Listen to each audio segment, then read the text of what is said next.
Hello students, this is exercise number 6 of the Progressive Monthly Magazine, October 2021, on the speed of 100 words per minute. Start.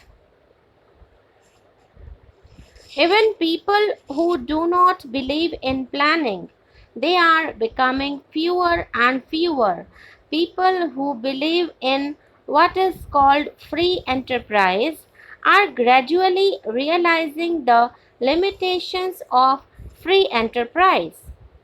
In a country like India, situated as we are, there can be no free enterprise in the absolute sense.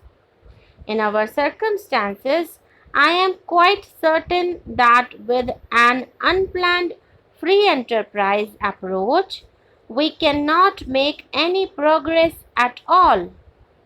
If there is any progress, it will be lopsided.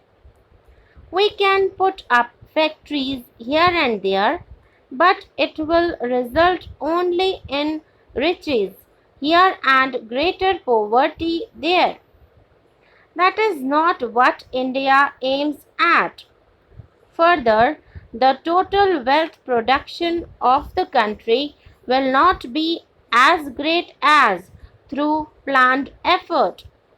That is a patent fact requiring no proof. The essence of planning is to find the best way to utilize all resources of manpower, of money, and so on.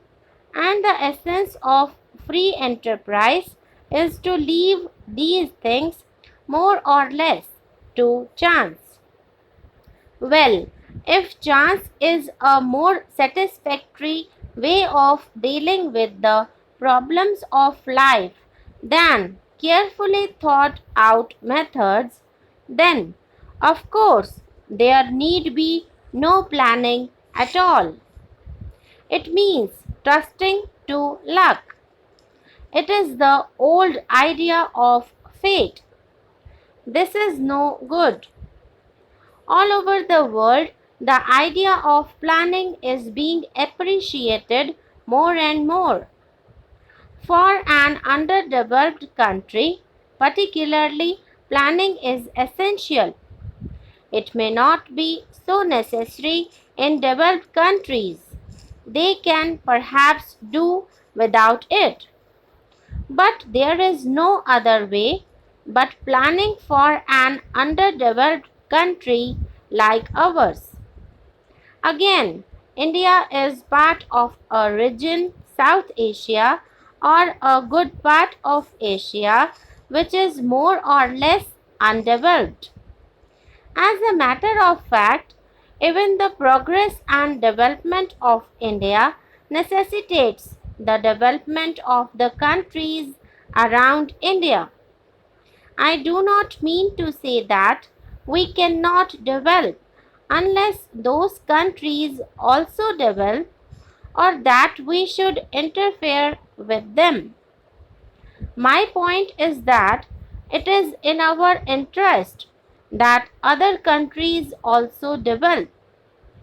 To think that the development of other countries comes in our ways is true only in a colonial pattern of society where we want to buy cheap raw materials from a country under our influence and impose our goods in a protected market.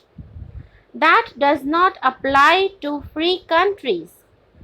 It is in our interest, politically and economically, that other countries in Asia and Africa should also develop. We cannot, unfortunately, help them much because our resources are limited, but tried our fast to help them in their development program.